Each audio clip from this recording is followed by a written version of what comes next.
The world stopped when the cameras captured what no one thought possible. Princess Anne being named as the king's chosen successor, while Queen Camilla, in full public view, collapsed into uncontrollable convulsions of rage. It was the kind of moment that history rarely offers, a shocking turn that shattered assumptions and left millions breathless in disbelief. The announcement had been expected to confirm the traditional line, a reinforcement of the monarchy's rigid order. Instead, it became a spectacle of betrayal and humiliation, one that no royal watcher or royal insider would ever forget.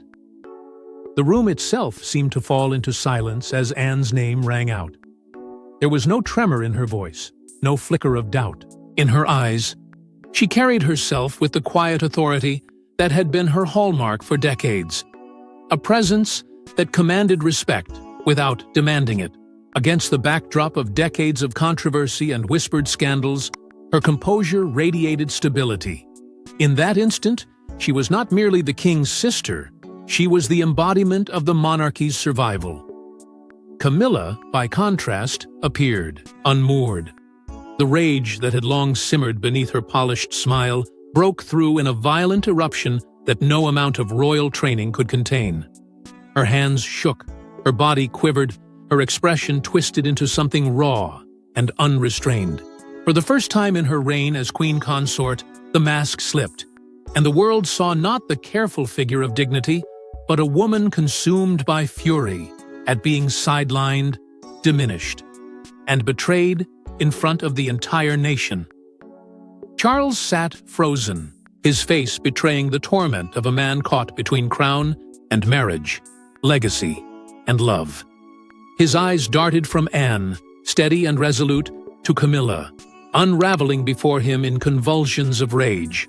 William's lips tightened, his jaw clenched, his silence speaking louder than any words could. Even the staff, trained to remain invisible, could not hide their shock.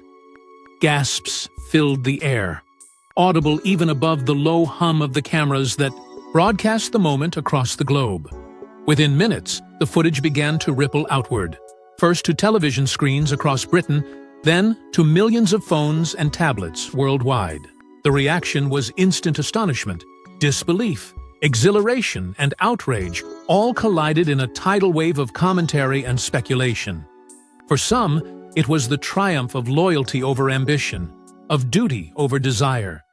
For others, it was the betrayal of a queen they had only just begun to accept. But for all, it was unforgettable. Anne's elevation carried a symbolism that could not be ignored.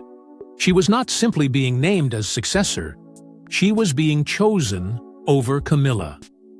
The decision spoke volumes about Charles's trust in his sister, about the late Queen Elizabeth's legacy, and about the monarchy's desperate need for credibility in a fractured age. To many, it was the restoration of order, the reaffirmation of everything that Elizabeth had stood for. To Camilla, it was the ultimate humiliation. In that charged moment, every expression, every gasp, every convulsion told a story of a family breaking apart under the weight of power. The succession was no longer a matter of birthright. It was a battlefield of loyalty, ambition, and survival. And at its center stood two women, one calm and commanding, the other convulsing with rage, embodying the two futures that now collided, in full public view. But what truly made this moment explosive was not just what happened on camera. It was the dark history, whispered promises, and power struggles that had been building for decades. For years, Anne had been dismissed as the dutiful sister, the workhorse royal. But beneath the silence, she had been gathering influence no one could ignore. While others fought for headlines and courted public affection through spectacle, Anne quietly stitched her legacy through relentless duty. She traveled where others would not, stood firm in moments of national grief, and shouldered responsibilities that wore down even the most seasoned of royals. The public may not have always cheered her name with the same fervor as others, but in her consistency, she built a foundation of respect stronger than applause. This contrast became strikingly clear when set against Camilla's stormy presence.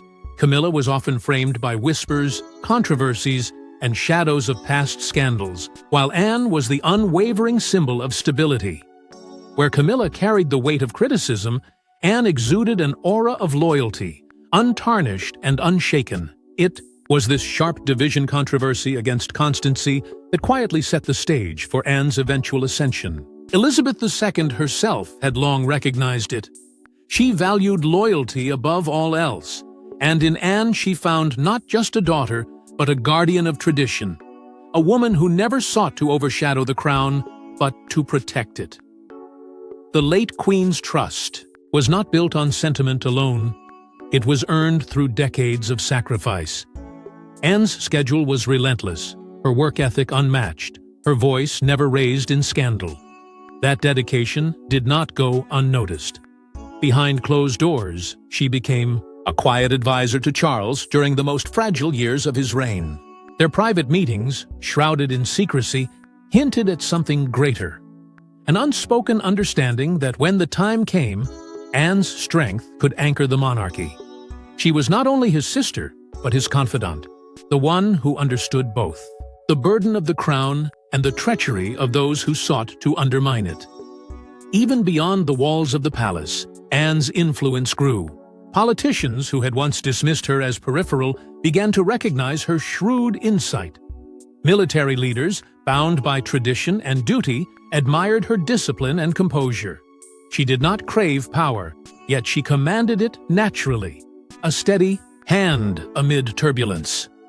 This subtle respect transformed into something undeniable, the image of Anne as the monarchy's hidden pillar. The public, too, began to take notice. While Camilla's image wavered under scrutiny, Anne's no-nonsense approach became refreshing in a world of spin and performance. She was blunt, unapologetic, and unafraid to show disapproval when duty was neglected. To ordinary people, she represented the honesty they longed for in their royals. Slowly, admiration swelled, not the loud admiration of tabloids, but the quiet reverence that builds over years until it cannot be ignored. And with every new sign of respect toward Anne, seeds of resentment took root in Camilla's heart. She watched as the woman she had long underestimated began to eclipse her in credibility and stature.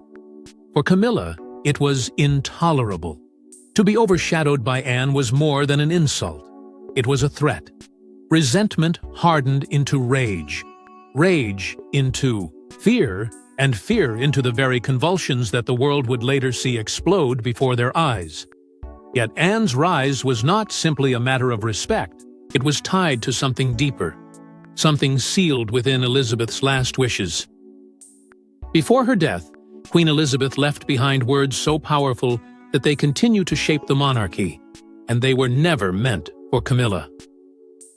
Hidden within the tighter, quiet chambers of Windsor, away from the eyes of the public, and even some within the royal family, the Queen penned a letter that would one day ignite a storm. It was not a mere farewell, nor a gentle reflection of her reign. It was a decree, a final safeguard meant to protect the crown from instability. Its message was clear, precise, and devastating to anyone who hoped to bend the monarchy for personal ambition. The letter, written in Elizabeth's unmistakable hand, named Anne not just as a daughter, but as a guardian of the throne, a bulwark against betrayal, and a shield for the monarchy's future. Elizabeth had long mistrusted Camilla's influence.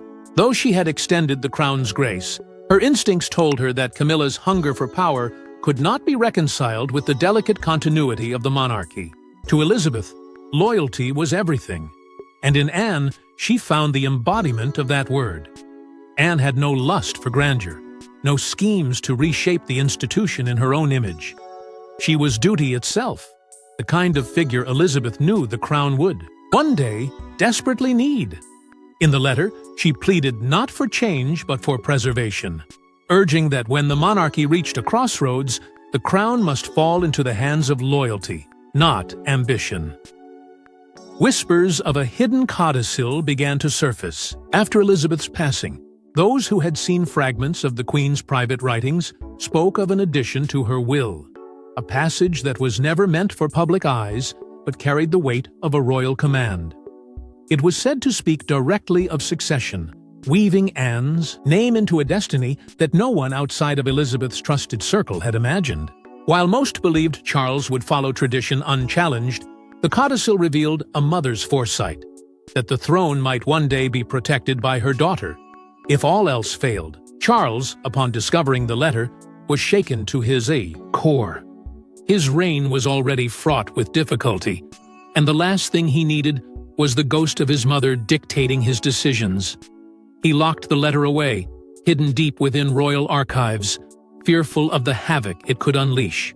To him, its existence was a double-edged sword, a reminder of Anne's loyalty, but also a threat to his marriage, his crown, and the fragile balance he had built with Camilla. Yet secrets within the monarchy rarely remain buried forever, and this was no ordinary secret. It was a decree written by the most enduring monarch of modern times. What Charles did not know was that Anne was already aware of the letter's existence. Elizabeth had entrusted her not with the document itself, but with knowledge of its contents. For years, Anne carried that truth in silence, a weight she bore with characteristic restraint. She waited for the right moment, knowing that when the monarchy trembled and the crown seemed at risk, Elizabeth's words would resurface like a sword from the shadows. And when the decree was finally unsealed, its impact was nothing short of explosive. It confirmed what many had whispered, and what Camilla had long feared, that Elizabeth had never envisioned her as a true heir to the monarchy's future. The letter named Anne as the safeguard, the figure who would protect the crown should the storm of scandal, betrayal, or ambition threaten to consume it. Those words, written years earlier, now thundered into the present, shaking the foundations of power inside the palace and across the nation. And as Anne's destiny was carved by her mother's words, Camilla's fury was stoked by another truth, that her own ambition was never part of Elizabeth's vision. To understand why Camilla convulsed with rage, one must look at her relentless hunger for power. The crown was never enough. She wanted the throne itself. From the moment Charles ascended, Camilla's transformation was undeniable. No longer the shadowy figure who had fought for legitimacy, she now wore the crown and basked in the authority it granted her. But the taste of power can be intoxicating, and for Camilla, it became an addiction. She was no longer satisfied with being queen consort. She envisioned herself as the true ruler, the one who could shape the monarchy in her image. This vision, however, collided with an institution rooted in centuries of tradition. And it was that collision that lit the fuse of her downfall. Behind palace doors, Camilla began to test her influence. She inserted herself into conversations about appointments, quietly steering allies into positions of power. Ministers and courtiers soon realized that her presence was not symbolic, but forceful. Every whisper, every suggestion carried weight, and she pressed for decisions that would extend her authority beyond ceremony. Those who resisted felt her cold disapproval, while those who complied earned her temporary favor. But these maneuvers did not go unnoticed, and slowly the resistance against her began to harden. Her most formidable opposition came from William and Catherine, who saw through the veiled attempts at control. In private meetings, William pushed back against her interference, refusing to let her dictate the direction of his family's future. Catherine, though composed in public, offered her own silent defiance. Her growing influence among the people, her steady role as a mother and future queen, undercut Camilla's reach at every turn. These encounters often left Camilla seething, convinced that they were undermining her rightful claim to shape the monarchy. For her, this was more than politics. It was a battle for survival and relevance. In her own mind, Camilla believed she had earned the right to succeed Charles. She had endured decades of hostility, weathered storms of scandal, and fought her way to the crown despite widespread resentment. That battle-hardened journey had convinced her that she was owed more than ceremony, that she was destined to secure her place in the monarchy's future. Yet that belief was shattered when she realized her greatest obstacle was not William, not Catherine, not even public opinion, but Anne. Anne stood as the immovable figure of tradition and integrity. The one person who represented everything Camilla could never be. She did not hunger for power, which made her all the more dangerous to those who did. Anne's loyalty, her lifelong dedication, and her unimpeachable reputation made her the natural safeguard of the crown. For Camilla, Anne's very existence was a threat. And the more the public and Charles leaned on Anne's steadiness, the more Camilla's ambitions turned into bitterness. The final blow came with the humiliating knowledge that Elizabeth's secret decree had excluded her from the monarchy's future. The late queen, whose approval Camilla had sought and never fully won, had left no space for her in her vision of continuity. Instead, she had placed the weight of the monarchy in Anne's hands. For Camilla, it was the ultimate rejection, the proof that no matter how high she climbed, she would always be seen as an intruder. That knowledge festered until it boiled over in the convulsions of rage the world witnessed. But Camilla's rage did not erupt in isolation. Anne's appointment as successor was a chess move, carefully orchestrated in secret. Behind closed doors, the future of the monarchy was decided not in Parliament, not by the Prime Minister, but by a council of blood and loyalty. It was not the grand machinery of government that sealed this choice, but the raw and fragile threads of family itself. Within the confines of a hidden chamber, Charles, William, and Anne sat in uneasy silence, their words measured, their glances heavy with unspoken fears.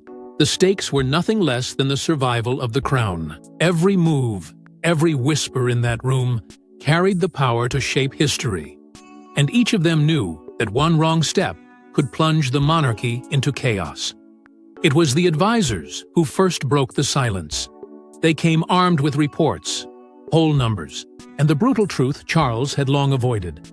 Camilla's unpopularity had become a liability too large to ignore. The people might tolerate her as queen consort, but they would never accept her as the figurehead of continuity. The monarchy could not weather another storm of scandal, not when cracks were already spreading through its foundation. These warnings were not given lightly. They were delivered with the gravity of men and women who understood that in a single generation, centuries of tradition could crumble if the wrong choice was made. Yet it was not only advisors who spoke. Quietly, with the weight of their institutions behind them, voices from the military and the church entered the discussion. They had long admired Anne's devotion, her steadiness, her refusal to bend under pressure. To them, she represented stability, the kind of monarch who could command respect without fanfare. Their support was subtle, not loud declarations, but pointed affirmations, nods in Anne's direction that Charles could not dismiss. The very pillars that upheld the monarchy were leaning toward his sister, urging him to consider the unthinkable. Then came William's voice, not as heir, but as a son and protector of his family's legacy. His words were not crafted for politics. They were raw, emotional, and piercing. He spoke of integrity, of the duty to shield the monarchy from further humiliation, of the need to honor the values his grandmother had lived and died for. He reminded Charles that the monarchy was more than titles and ceremonies. It was trust, and that trust, already fragile, would shatter completely if Camilla's ambition was allowed to eclipse loyalty. His voice cracked, his tone sharpened, but his message was unwavering. Only Anne could carry the monarchy through the storm ahead. Charles sat torn, his heart and his duty at war. On one side, the woman he loved, who had fought for him and stood by him through decades of criticism. On the other hand, the legacy of his mother, the weight of his sister's loyalty, and the future of his eldest son's reign. To choose Anne was to wound Camilla deeply, perhaps irreparably. To choose Camilla was to gamble with the very survival of the crown. His silence stretched long into the night, every second a battlefield within his own mind. At last, the decision came. Heavy and irreversible. Anne would be named as the successor. It was a choice born not of ambition, but of necessity, a shield forged against the storm they all knew was coming. They understood that this announcement would unleash fury, would spark headlines, would tear open wounds that had never truly healed. Yet they also knew it was the only path that could preserve the monarchy's fragile future. The council rose, their voices hushed, their faces etched with the knowledge of the chaos they had just unleashed. And when that decision was revealed, the chaos erupted exactly as they feared, tearing open the royal family's deepest fractures. It was supposed to be a moment of triumph, but instead, it became a scene of uncontrollable fury, broadcast across the world. The announcement had been scripted with precision, intended to reaffirm strength and continuity. Yet in the instant Anne's name was spoken, the fragile mask of unity shattered. All eyes turned to Camilla, whose rigid posture betrayed the storm, already raging beneath her surface. Her hands gripped tightly, her jaw trembled, and her expression hardened into something unrecognizable. This was not the poised queen consort the public had been trained to accept. This was a woman undone by betrayal. The convulsions began suddenly, an eruption of emotions too great to contain. Rage twisted into disbelief, and disbelief melted into humiliation. It was as if years of sacrifice and struggle had been cast aside in a single word, leaving her exposed before the nation. Camilla shook, her body convulsing with a fury that seemed to consume her whole being. The crown she once longed for now slipped further from reach, and in her unraveling, the world saw a side of monarchy it was never meant to witness. The atmosphere in the room grew suffocating. Gasps filled the air, echoing from dignitaries and press who had gathered expecting history, not hysteria. Reporters froze, unsure whether to record the moment or avert their gaze. Advisors shifted, nervously, their faces pale with disbelief. What was meant to be a celebration of stability had transformed into a living nightmare, an image that would come to define not just Camilla, but the fragile state of the monarchy itself. Charles, seated just feet away, appeared visibly shaken.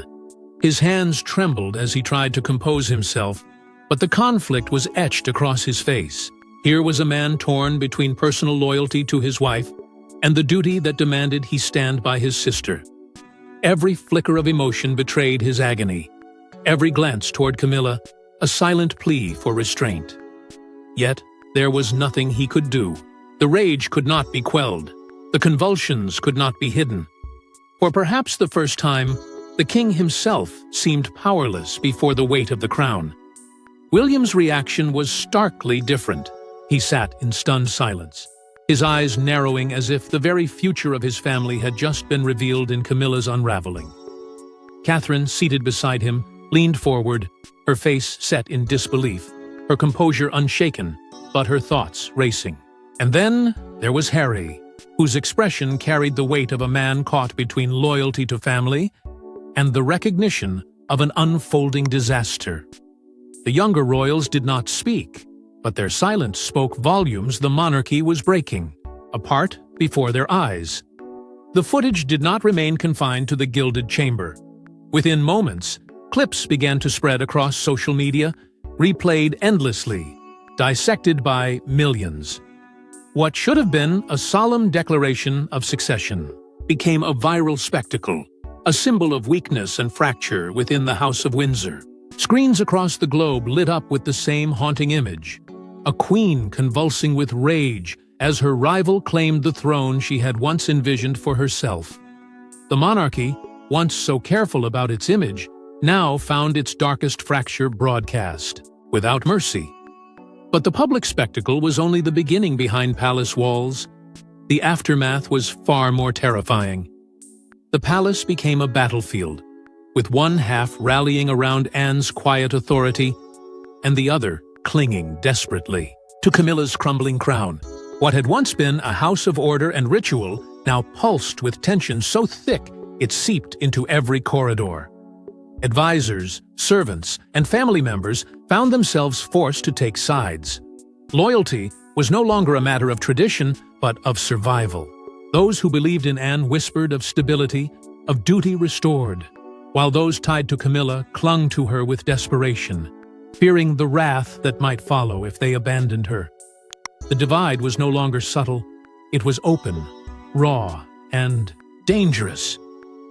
William stood firmly in Anne's corner, his loyalty to her a matter of both blood and belief. He saw in her the qualities that had defined his grandmother: steadiness, dignity, and the refusal to let ambition taint service. For William, supporting Anne was not only about protecting the crown, but safeguarding the monarchy his children would one day inherit. Yet this loyalty came at a heavy cost, for Camilla appealed relentlessly to Charles, twisting his emotions and demanding that he stand against his sister. Her pleas grew more desperate with every passing day. Each word, a weapon sharpened by fear of losing everything she had fought to gain. Catherine, ever composed, became the steady hand within the chaos. She shielded her children from the storm while working quietly to steady William, whose anger toward Camilla threatened to erupt at any moment.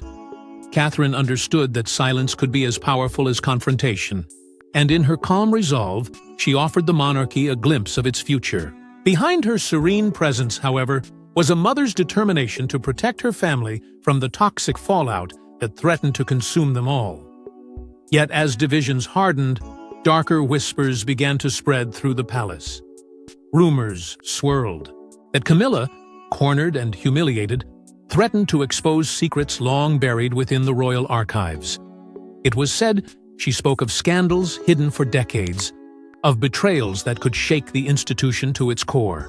Whether true or not, the mere suggestion added fuel to the fire, deepening mistrust and pushing the palace closer to collapse. Every door seemed to conceal a conspiracy. Every silence held the weight of dread. Through it all, Anne remained unshaken. Her composure, even in the face of venom and chaos, became the anchor many desperately needed. She did not lash out, nor did she gloat in her sudden rise. Instead, she embodied the stability the monarchy craved, showing the world that leadership was not about grasping power but holding firm against the storm. In her calm authority, she revealed why Elizabeth had placed her trust in her daughter's hands. But if Anne was the symbol of control, Charles was the embodiment of conflict. The silence between him and Camilla in their private chambers was suffocating. Once bound by passion and defiance, they now existed in a painful stillness, the weight of betrayal pressing down with every unspoken word. Charles knew that siding with Camilla would destroy the monarchy, yet abandoning her tore at the very core of his heart. Their fractured silence became its own haunting message. The king and queen were no longer united. And as the palace walls shook with division, the public reaction would decide whether Anne's rise could survive Camilla's wrath. The British people had seen enough scandal and betrayal when Anne was named successor. The nation made its choice clear. After years of whispered discontent and weary tolerance of chaos within the royal household, her rise was greeted not with hesitation, but with a collective sigh of relief. For many, it felt as if the spirit of Elizabeth had been restored, as though loyalty, dignity, and service had triumphed over ambition and self-interest. Where doubt once lingered, conviction now roared. Anne was not only accepted, she was embraced. Crowds gathered outside Buckingham Palace, their chants echoing through the heart of London. They called her name with a fervor unseen since the days of her mother's reign. Placards and banners filled the air, declaring her the rightful guardian of the crown. The atmosphere, once heavy with division, turned electric with unity. Citizens, who had long felt alienated by the spectacle of scandal, now found themselves renewed in their belief in the monarchy. They were not celebrating a title, but a figure who symbolized strength through sacrifice. On social media, the reaction was immediate and overwhelming. Hashtags exploded across platforms, hailing Anne as the true heir of Elizabeth. Viral posts compared her dedication to that of the late Queen, drawing parallels between two women who had carried the burden of duty with unwavering resolve. In the digital age, where perception is power, Anne had become a phenomenon, her image, solidifying as the savior of an institution many had begun to doubt could survive. For Camilla, however, the reaction was devastating. The tide of public opinion turned against her with a ferocity she could neither control nor silence. Commentators, once cautious in their criticism, painted her as the villain of this story, an ambitious figure whose hunger for influence had destabilized the monarchy. Her convulsions of rage, captured on camera, were replayed endlessly, becoming the symbol of a crown she would never wear. The very people she had hoped to win over now condemned her, their voices unrelenting in their rejection. Even beyond Britain's borders, the impact was undeniable. World leaders, who had often watched the monarchy with skepticism, now expressed confidence in Anne's steadiness. They viewed her as a bridge between tradition and modernity, a figure who could restore credibility where it had been eroded. Messages of support poured in, reinforcing her legitimacy not just at home, but on the global stage. The monarchy, long fractured, seemed to regain its footing with Anne at its center. This overwhelming support sealed the monarchy's path forward. It was no longer merely a decision made within palace walls. It was validated by the will of the people. Anne's succession had become more than a symbolic act. It was a turning point, a redirection of history itself. The crown was no longer defined by scandal, but by resilience. No longer weighed down by whispers of betrayal, but lifted by the chorus of a nation. But while the world celebrated Anne's rise, Camilla was not finished. Her final act of defiance threatened to burn everything down. Humiliated, betrayed, and convulsing with rage, Camilla prepared one last desperate strike against Anne, the family, and the crown itself. She refused to step aside quietly, clinging to the fragments of influence that still surrounded her. In whispered meetings, she tried to rally loyalists within the palace, urging them to stand against what she called a betrayal of her rightful place. Rumors swirled that she even threatened to reveal secrets buried deep within royal history. Truths so scandalous they could fracture the monarchy if brought into the light. But the more she pushed, the more isolated she became. Charles, weary and torn, reached his breaking point. For the first time, he chose the crown over his wife, his silence declaring where his loyalty lay. It was then that Anne confronted her not with anger, but with devastating calm, reminding, Camilla, that power built on resentment can never endure. Cornered, defeated, Camilla collapsed, her influence shattering as Anne stood resolute, claiming the place history had reserved for her. And so, with Anne standing unshaken and Camilla broken, the monarchy entered a new chapter, one defined by loyalty, legacy, and the shadow of a queen who could never rule. Thanks for watching. Don't forget to like and subscribe, and we will see you in the next one.